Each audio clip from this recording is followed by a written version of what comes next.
तो guys basically आज का ये वीडियो होने वाला है इंडस की सेटिंग्स पर, जिनमें मैं आपको बेसिक टू एडवांस सभी सेटिंग्स को अच्छे से एक्सप्लेन करने वाला हूँ एंड आपके लिए कौन सी वाली वर्थ इट होने वाली उसको भी बताने वाला हूँ। तो चलिए बढ़ते हैं वीडियो की तरफ। तो सबसे पहले बात की जाए जनरल सेटिंग्स में एम असिस्ट की। एम असिस्ट का बेसिकली वर्क होता है जैसे आप फायर बटन या एम तरफ वाली स्किन को जैसे टच करेंगे, आपका जो एम है सामने वाले फ्रंट ऑफ एनिमी है उसको फॉलो करने लगता है जैसे ही वो एम के क्लोज आता है तब। बेसिकली यही इसका वर्क होता है मेनली। इसे आप ऑन रखना ही चाहिए ताकि आप अच्छे से अगर क्लोज रेंज में थोड़ा बहुत अगर आपका एम डिले होता है तो आप उसे एडजस्ट कर पाए एंड इजीली सामने वाले एनिमी को मार पाए। सेकेंडली आता है ऑटो लूट, जो कि यार काफ़ी इंपॉर्टेंट थिंग है क्योंकि अगर आप इसे ऑफ कर देंगे तो आपको सभी चीज़ें मैन्युअली उठानी पड़ेंगी यहाँ तक कि एमओ तक। सो ऐसा कुछ भी नहीं होगा जो ऑटोमेटिक पिक होगा। सो मेरे हिसाब से इसे भी ऑन ही रखना चाहिए। एंड एडीएस मोड की बात की जाए तो दो मोड देखने को मिलते हैं, टैप एंड होल्ड। होल्ड का बेसिकली वर्क होता है जब तक आप अपने स्कोप बटन है उसे जब तक आप प्रेस करके रखेंगे तो ऑन रहेगा, एंड टैप में जस्ट इसका उल्टा होता है, जैसे आप उसे टैप करेंगे तो वो ओपन हो जाएगा, दोबारा टैप करने पर वो ऑफ भी हो जाएगा। जैसे अगर आप 2 फिंगर प्लेयर हैं सो आपके लिए टैप ऑप्शन बेस्ट होगा। अगर आप इसमें होल्ड यूज करना चाहते हैं सो आप एक जायरो प्लेयर होने चाहिए तो आप होल्ड भी यूज कर पाएंगे अच्छे से, लेकिन only aim and fire button के साथ में। अगर आप पर्टिकुलर स्कोप की बात करें तो आपके लिए थोड़ा डिफिकल्ट हो जाएगा मैनेज करना फिंगर्स को। मेरे हिसाब से आपको 2 फिंगर में टैप से ऊपर नहीं जाना चाहिए। अगर आप 3 फिंगर और 4 फिंगर और इससे ज्यादा फिंगर्स के प्लेयर हैं सो आप होल्ड को यूज कर सकते हैं, जो कि आपके लिए बहुत ज्यादा बेनिफिशियल होगा, जो आपके रिफ्लेक्स एंड जो एम करने का टाइम है उसको काफी ज्यादा कम कर देगा, आपको फाइट में विन करने की चांसेस इंक्रीज करा देगा। आता है एडीएस कैमरा रोटेशन का। इसमें देखो क्या होता है, जैसे आपने स्कोप पर फिंगर टैप करके रखा है एंड आप उसे अगर रब करते हैं जो आपका स्कोप है उससे भी आप एम कर सकते हैं अगर आप इसे ऑन रखते हैं तब। अगर आप इसे ऑफ कर देंगे तो जस्ट इसका अपोजिट होगा। अगर आप कितना भी स्कोप पर रब कर लो अपनी फिंगर्स को, लेकिन आपकी एम में कोई भी डिफरेंस नहीं आने वाला, यानी कि वो इधर से उधर भी नहीं होगी। जैसे अगर आप फिंगर से करते हैं या जायरो से करते हैं तभी वो मूव होने वाला। तो मेरे हिसाब से अगर आप 2 फिंगर प्लेयर हैं और आप होल्ड पे स्कोप यूज करके इस वाले ऑप्शन को यूज करेंगे तो आपके लिए काफी ज्यादा वर्थ इट होगा एंड आप रिकॉइल एंड मूवमेंट है उसको आसानी से ट्रेस कर पाएंगे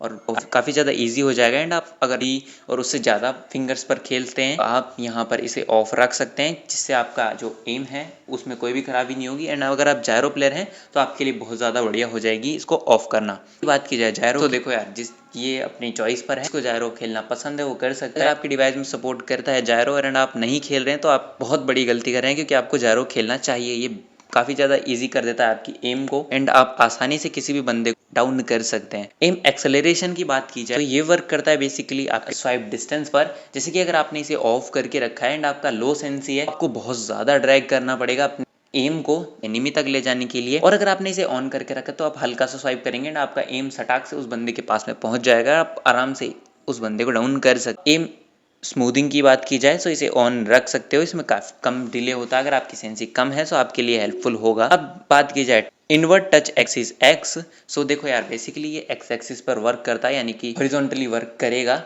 तो जैसे अगर आप लेफ्ट तरफ स्वाइप करेंगे तो ये राइट तरफ जाएगा एंड राइट तरफ स्वाइप करने पर ये लेफ्ट तरफ जाता है। बेसिकली आपकी एम को उल्टा कर देता है। सेम वाई के लिए यूज होता है, मतलब ये वर्टिकली वर्क करता है एंड आप जैसे अप करेंगे स्क्रीन को तो ये डाउन की तरफ जाने वाला है, आप डाउन की तरफ करेंगे तो आपका एम अप की तरफ जाने वाला है। सेम ये थिंग अप्लाई होती है जायरो पर भी।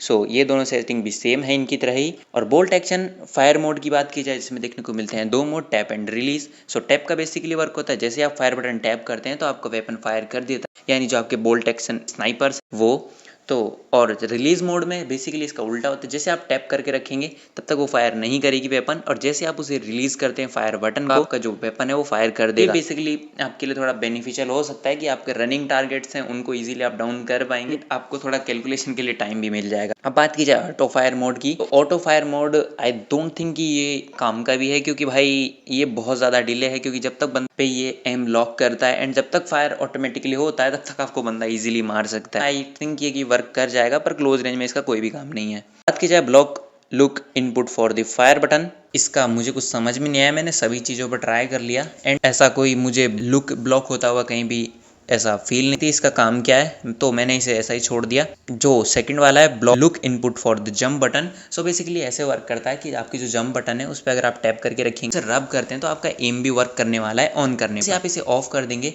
सो जो आपका जंप है उसके साथ आप उस बटन के साथ एम नहीं कर सकते हैं। हाँ, आप अपने फिंगर या जायरो से फ्रीली मूव कर पाएंगे, इससे उसका कोई लेना देना नहीं। जंप बटन के साथ इसको यूज़ नहीं कर पाएंगे। लेकिन अगर आप 2 फिंगर और 3 फिंगर में हो और आपने अपने थंब के पास जंप बटन को रखते हो, आप इसे यूज़ कर सकते हो। आप आसानी से जंप करते हुए भी एम फ्रीली कर पाओगे अपने थंब की सहायता से। अब बात की जाए जो block look input for the crouch button, ये भी सेम जंप की तरह होने वाला है। तो बात की जाए कंट्रोल सेटिंग्स की, सो यहाँ पर आपको बेसिकली 3 मोड देखने को मिलते हैं। जो फर्स्ट वाला है उसमें हाफ ऑफ द स्क्रीन होता है आपकी मूवमेंट के लिए एंड हाफ ऑफ द होता है आपकी फायर एंड एम के लिए, जिसमें आप आसानी से एम कर सकते हैं। जो फायर बटन है वो आप जहाँ पर रख देंगे वहीं पर फिक्स रहता है एंड जॉयस्टिक है उसके लिए आपको साइड का पूरा ऑप्शन देखने को मिलता है। यहाँ पर आप आसानी से जॉयस्टिक को कहीं भी टैप करेंगे तो आपका जॉयस्टिक वहाँ पहुँच जाएगा। साइड वाले में जहाँ भी आप रब करेंगे या फिर आपकी स्क्रीन को स्वाइप करेंगे तो आपका एम वर्क करने वाला है।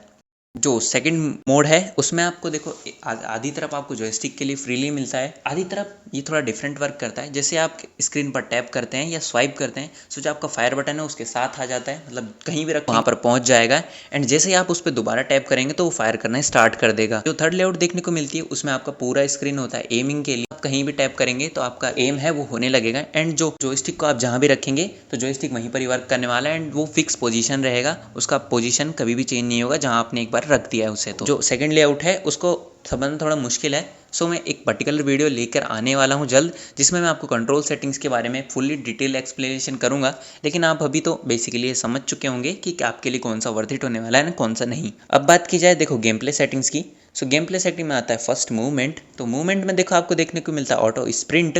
बेसिकली इसका वर्क होता है जो आपका स्प्रिंट होता है वो लॉक नहीं होगा अगर आप इसे ऑफ रखते हैं। तो जैसे अगर आपने ड्रैग किया अपनी स्प्रिंट को लॉक करने के लिए, जब तक आप इसे ड्रैग करके रखेंगे तब तक आपका कैरेक्टर मूव फॉरवर्ड करने वाला है और स्प्रिंट करने वाला है। आप इसे छोड़ेंगे तो आपका कैरेक्टर तुरंत रुक जाने वाला है। और जैसे अगर आप इस फीचर को ऑन करने के बाद जॉयस्टिक वो लॉक हो सकता है स्प्रिंट पर एंड आपका कैरेक्टर जब तक आप इसको लॉक रखते हैं कंटिन्यूसली रन करने वाला है और जैसे आप इसे दोबारा टैप करेंगे सो ये ऑफ हो जाएगा, आपका कैरेक्टर वहीं पर ही रुक जाने वाला है। दूसरी सेटिंग है क्राउच ट्रिगर, जिसमें टैप एंड होल्ड दोनों ऑप्शन देखने को मिलते हैं स्कोप की तरह। सो बेसिकली ये ऐसा ही वर्क करता है, जब तक आप क्राउच बटन को टैप करके रखेंगे या होल्ड करके रखेंगे तो ये तब तक आपका क्राउच रहने वाला है कैरेक्टर एंड अगर आप जैसे ही इसे रिलीज करेंगे तो आपका कैरेक्टर स्टैंड अप हो जाएगा। टैप में वर्क करता है, जैसे आप टैप करेंगे तो ये कैरेक्टर आपका क्राउच हो जाएगा, दोबारा टैप करने पर ये स्टैंड हो जाएगा। अगर आप डिफरेंट फिंगर यूज करते हैं क्राउच एंड स्कोप के लिए सो आप इस फीचर को आसानी से यूज कर सकते हैं होल्ड पर। लेकिन अगर आप सेम फिंगर यूज करते हैं, जैसे कि आपने क्राउच एंड जो स्कोप बटन है उसको दोनों को पास पास रखा हुआ है, तो आप इसे टैप पर यूज कर सकते हैं ताकि आप बैठ कर लॉन्ग रेंज की स्प्रे मार पाए या फिर आसानी से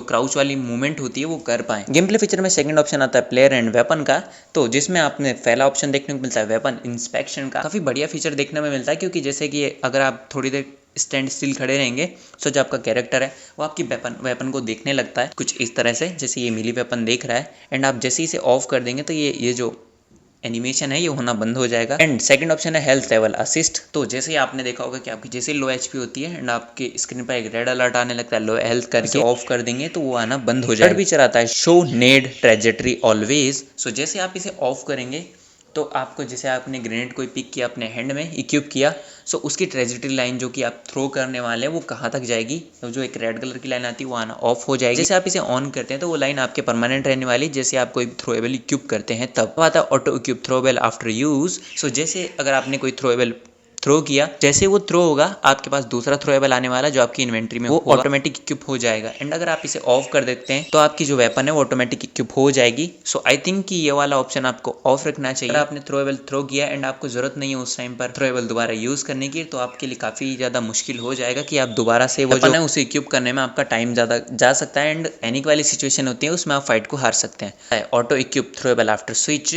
सो स्विच करने के बाद भी कैरेक्टर आपका जो थ्रोएबल है वो इक्विप रखता है एंड आप आसानी से दूसरा थ्रोएबल स्विच कर पाएंगे। थर्ड ऑप्शन आता है कंज्यूमेबल रिकमेंडेशन, सो आपको इसको मेरे हिसाब से ऑन रखना चाहिए कि गेम अपने हिसाब से डिसाइड कर लेगा आपको कौन सा कंज्यूमेबल यूज करना चाहिए, वो आपको ऑटोमेटिक रिकमेंड कर देगा एंड आप यूज कर सकते हैं। अब आते हैं 3 व्यू ऑप्शन है जो कि आपको गेम में देखने को मिलते हैं, TPP view, FPP world and FPP gun. So ये बेसिकली आपके व्यू को इन्हांस करता है, जैसे जैसे आप इसे इंक्रीज करते हैं वैसे वैसे आपका वो इंक्रीज होता जाता है। जैसे कि मैं टीपीपी व्यू को कम करूंगा तो आप देख सकते हैं कितना क्लोज आ चुका है कैरेक्टर मेरी स्क्रीन के। इसी में इसे वापस फुल या हाफ पे या 60% पे करता हूँ, तो देख सकते हो आप यहाँ पर जो डिफरेंस है वो कितना ज़्यादा देखने को मिल रहा है। अगर आप लोएस्ट ग्राफिक्स सेटिंग्स पर खेलते हैं तो आप आपके लिए बेस्ट हो जाएगा 60% के आसपास, ताकि आपको क्लियरली आप सामने वाले एनिमी को स्पॉट कर। अगर आप थोड़ा सा इनहांस या मीडियम पर खेलते हैं तो आपके लिए बेटर होगा इसको फुल कर दें। मेरे हिसाब से इसे फुल रखना चाहिए ताकि आप बेटर विजिबिलिटी व्यू गैदर कर पाओ। लेकिन अगर आपको थोड़ी बहुत दिक्कत हो रही है तो आप इसे 60% के आसपास रखते हैं, जो वर्थ इट हो सकता है। गन एंड एफपीवी वर्ल्ड के लिए सेम ही वर्क करता है, आप इसे अपने हिसाब से एडजस्ट कर सकते हैं। मेरे हिसाब से हाफ से थोड़ा ऊपर रखना चाहिए, यानी कि एफपीवी वर्ल्ड को रखना चाहिए आपको 60% के आसपास, एफपीपी गन को रखना चाहिए आपको हाफ, एंड जो 75% है टीपीपी व्यू उसको मैक्स ना करके 65% या फिर 60% पर भी रख सकते हैं। बात की जाए HUD पर, तो यहाँ पर पहला ऑप्शन देखने को मिलता है मिनी मैप शेप। सो ये आपके हिसाब से रख सकते हो, किसी को सर्किल पसंद है तो सर्किल रख सकते हैं, तो आप रेक्टेंगल भी यूज़ कर सकते हैं जो कि मोस्ट ऑफ द गेम्स में आता है। एंड मिनी मैप बिहेवियर की बात की जाए तो यहाँ पर 2 ऑप्शन देखने को मिलते हैं, रोटेट एंड फिक्स्ड। सो आपको देखो ये वर्क करता है जैसे कि आप नॉर्थ डायरेक्शन में आपका मैप है, एंड जो की डिज़ाइन है वो वैसी की वैसी रहेगी जो कि रियल लाइफ में एग्जिस्ट करती है, मतलब नॉर्थ वाला साइड नॉर्थ वाली तरफ, साउथ वाला साउथ तरफ, एंड जो आपका कैरेक्टर है वो मैप में घूमता हुआ दिखाई देगा कुछ इस तरह से। एंड अगर आप इसे रोटेट कर देते हैं तो जो मैप है वो आपके कैरेक्टर की डायरेक्शन के हिसाब से मूव करेगा, तो आपके लिए थोड़ा आसान हो जाएगा लोकेशन पर जाना, फिक्स लोकेशन पर, एंड आप मैप को आराम से जज कर पाएंगे कि किस तरह से वर्क कर रहा है। नहीं तो फिक्स में थोड़ा मुश्किल होता है मैप को जज करना, से आप इसे रख सकते हैं रोटेट पर। And teammate name in floating hub. So यहाँ पर आप देख सकते हैं जो ये इसे अगर आप ऑफ रखते हैं जो आपका टीममेट है उसका नंबर दिखाई देगा आपको, ना कि नाम, और जैसे इसे आप ऑन करते हैं तो आपके टीममेट को उसके साथ नाम दिखाई देने वाला है। कई बार एक थोड़ा कंफ्यूजिंग हो जाता है, तो मेरे हिसाब से आप इसे ऑफ रख सकते हैं ताकि आपको एक छोटा सा नंबर दिखाई दे, कोई भी ज़्यादा स्क्रीन भरी भरी दिखाई ना दे।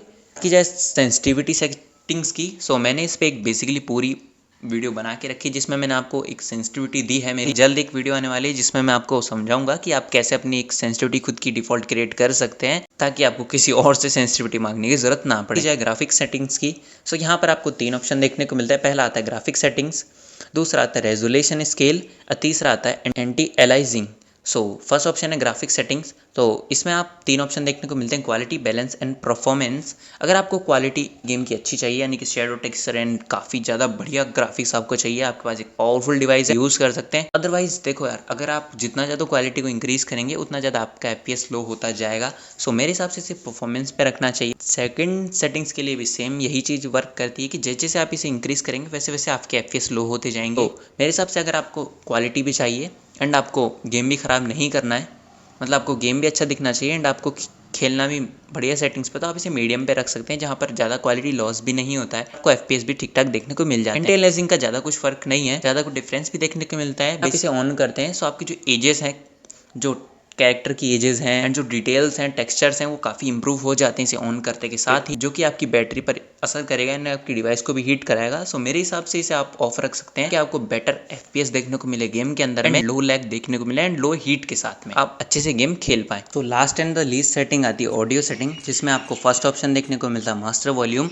इसको आप ना छेड़े तो बेहतर होगा, क्योंकि ये आपके जो एनिमी फुट एंड जो अदर स्लाइडिंग साउंड आता है एंड जो अदर साउंड्स आते हैं, व्हीकल साउंड्स, वो साउंड्स इसमें ऐड होते हैं, इनको ना छेड़ना ही मेरे हिसाब से आपके लिए वर्थ इट होगा। बैकग्राउंड म्यूजिक का आप अपने हिसाब से रख सकते हैं, अगर आपको अच्छा लगता है बैकग्राउंड म्यूजिक तो आप इसे रख सकते हैं। इसे ज़्यादा रखना जरूरत नहीं है, क्योंकि अगर आप ईयरफोन लगा के बैठे होंगे डेली अगर आप गेम खेलते तो आपको थोड़ा सा इरिटेटिंग लगने लगता है साउंड एक टाइम बाद में। SFX वॉल्यूम की बात की जाए, ये भी बेसिकली फर्स्ट वाली ऑप्शन की तरह ही होता है, इसे भी ना छेड़ें तो बेहतर हो। वॉल्यूम इसको थोड़ा कम रखें ताकि आपको गेम साउंड आसानी से आ सके एंड आपके टीममेट की वॉइस भी सुनाई दे। ज़्यादा कम नहीं करना है, नहीं तो आपके टीममेट की वॉइस ही नहीं आएगी आपको। % के आसपास रख लें, जो कि काफ़ी बेटर ऑप्शन है। माइक्रोफोन के लिए भी सेम थिंग अप्लाई होती है, आपके टीममेट को ज़्यादा आपकी लाउड वॉइस जा रही है तो आप उस हिसाब से कम कर सकते हैं, एंड आपका अगर माइक्रोफोन कम वॉइस को भेजता है तो आप इसे बढ़ा सकते हैं आसानी से। पुश टॉक डिले है, इसे आप मेरे हिसाब से कम कर दे ताकि आप भी डिले देखने को ना मिले आपकी वॉइस सेट के दौरान पे, एंड मेरे हिसाब से 2.0 पर रहने दें, ना छेड़ें। And voice transmission channel and voice receiving channel दोनों का आप अपने हिसाब से रख सकते हैं। अगर आप बाकी एनिमी से भी बात करना चाहते हैं तो आप इसे ग्लोबल पे सेट कर सकते हैं। अगर आप टीममेट से बात करना चाहते हैं इसे टीम पर सेलेक्ट कर सकते हैं, एंड कोई अगर आपके साथ टीम अप किया है तो मे बी उसके लिए पार्टी ऑप्शन दिया हुआ है। आई डोंट नो किसका वर्क क्या है, पर मेरे हिसाब से यही वर्क होना चाहिए। अब बाकी देखो यार, आज का वीडियो बहुत ज़्यादा लॉन्ग हो चुका है। मैं मिलता हूँ किसी और नए इंटरेस्टिंग टॉपिक में, और तब तक के लिए बाय।